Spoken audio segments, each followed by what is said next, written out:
I live in the Pacific Northwest of the United States of America. For those of you that don't know, this is a very wet and a very moist place. And for that reason, I like to make sure that I can grease almost everything that I put together. So I add grease zerks when I can.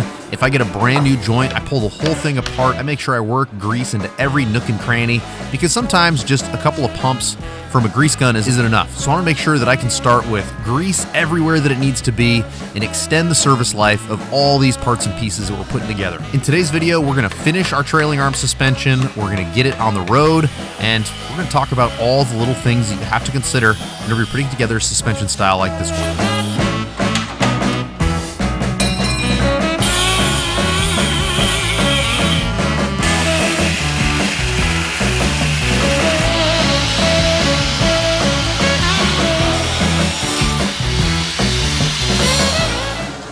Do you hear that? I won't know if I'm going to be able to hear. So I've got my diesel heater going full blast. I've got my wood burning stove going full blast. And I won't know if you'll be able to hear it in the lav mic until I go to edit this. So if there's like a really loud hum in the background, I apologize for that in advance. It's super cold out here. I'm trying to warm it up a little bit. Anyway, the task at hand. We are now ready to locate our coilovers. And I think the easiest way to do this is going to be to bolt in our trailing arms, and they'll be able to figure out where to put these universal brackets. So this is a universal bracket from Barnes 4-wheel drive. We're gonna chop it down, like chop off however much we don't need to make it to where we can surface mount this to the frame. We're not gonna be able to reach the back. We're not gonna be able to weld it. So we'll be able to weld the sides, we'll be able to weld the bottom. And my plan is to use a hole saw to drill a huge hole in the middle to make it to where we will have another nice spot to like make sure that. My concern is that the frame isn't very thick on this. I don't want to just have like 3 welds and then it like tear off eventually. So that's why I'm thinking we hit it from multiple angles to make sure that this thing is like super stuck to that frame, because we can't weld that rear upper spot. What we're gonna have to do is we're gonna probably put some body sealer or something, wipe it across, and then once it cures, it should help keep water and stuff from getting in behind here. Anyway, it's complete sidebar. So another challenge that we might have, I don't know until we mount these arms, is that we might have to tip this out away from the frame. I don't think we're gonna have to, but the reason would be the body of the shock's pretty big, and I would hate to constantly have noise of the shock hitting the mount as it's going through its suspension cycle. But by just eyeballing it, I think the coilover is gonna be out just a little bit, and that should help keep everything away and keep it quiet. So anyway, this is all part of fabrication. We just need to get it in there so we can figure out the best way to package it. We'll trim what we have to, we'll weld what we have to, and then we'll bolt it all in place.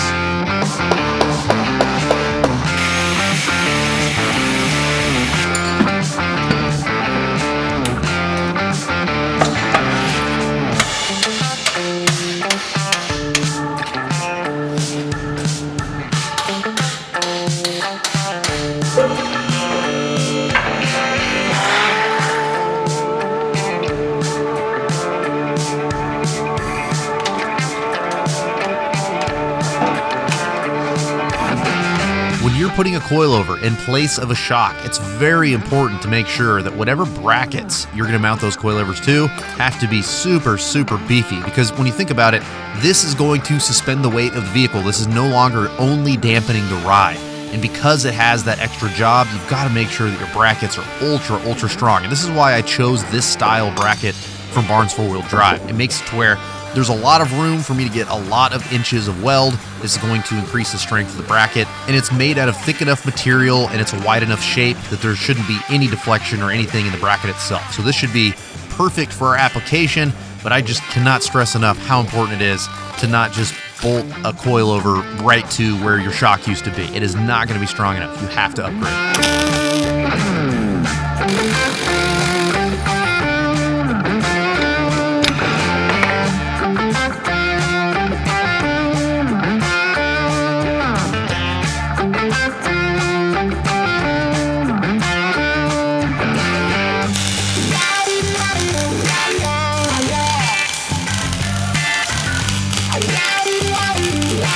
Don't do what I did. I realized right after welding this up that I did it backwards.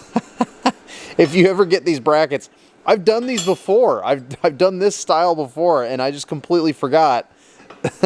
So you want to have your brackets go out to the end here So you like, basically there's an open void in the middle, and then it's like boxed on the outside.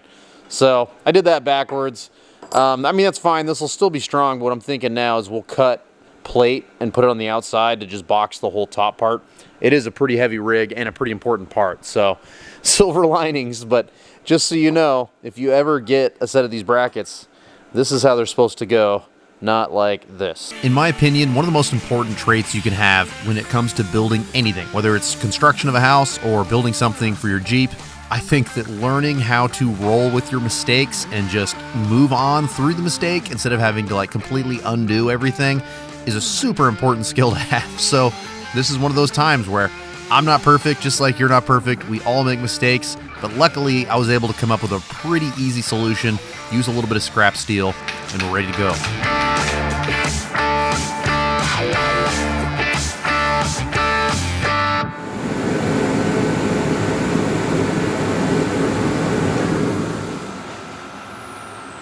I want to do my best to shoot this in a way that you can see what I'm talking about. There's these little pit hole marks that are from rust and stuff behind the shock bracket.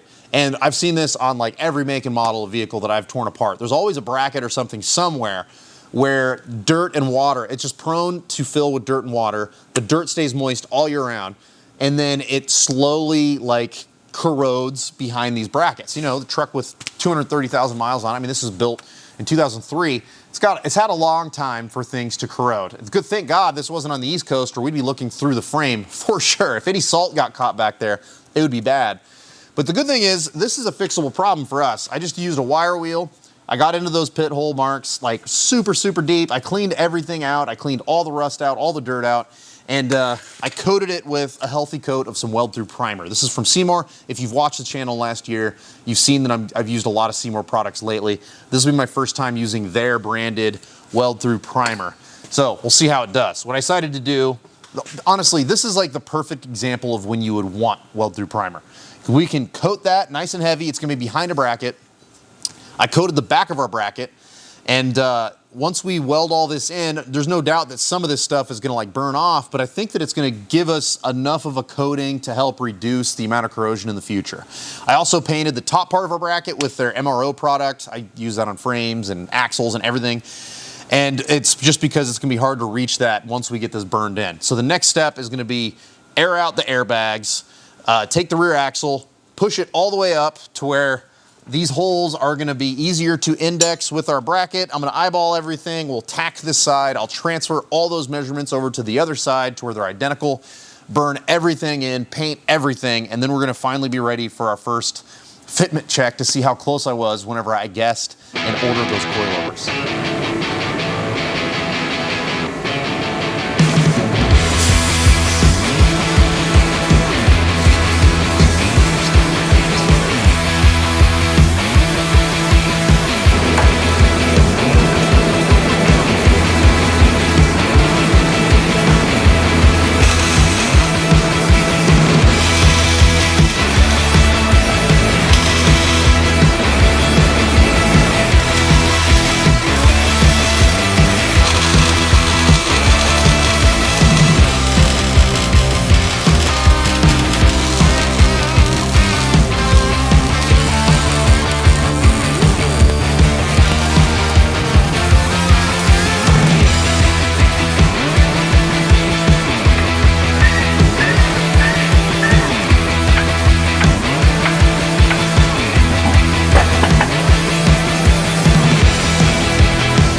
I made a huge mistake, and it's going to cost a lot to fix. So this coilover is not going to fit. And a lot of you who build like I build, you know there has just been an insane weight on coilovers and shocks over the last few years. And so for that reason, I have to order things differently than I used to.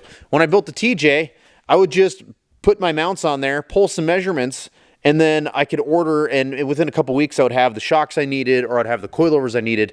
But now, since, you know, I mean, to get these took 5 or 6 months, it makes it where you have to order stuff without having precise measurements. So last February or March, I pulled all the measurements that I would need to order these coilovers. They showed up 5 or 6 months later. And now that I've actually got concrete measurements, I can see that I'm off by about 1 inch to 1.5 inches. So if I compress this all the way down, we'd be at like 17.5 to 17.75 or so from eyelet to eyelet. And here, you know what? I'm going to set you on a tripod and I'll show you exactly what we're working with. Right now, this tire is at full stuff. And that means that the bump stop is like fully seated in the strike pad. I've got this side jacked all the way up. I've got the other side at full droop, full droop for now. We're going to lengthen the limit straps because we can take advantage of more travel with these trailing arms. And then that will tip this in a little bit, but I still think we're going to have enough clearance based on how I have everything set up. So anyway, this will not go any higher for sure. And eventually I'd like to put this on 39s. So we'll probably make that happen with just bigger wheel wells.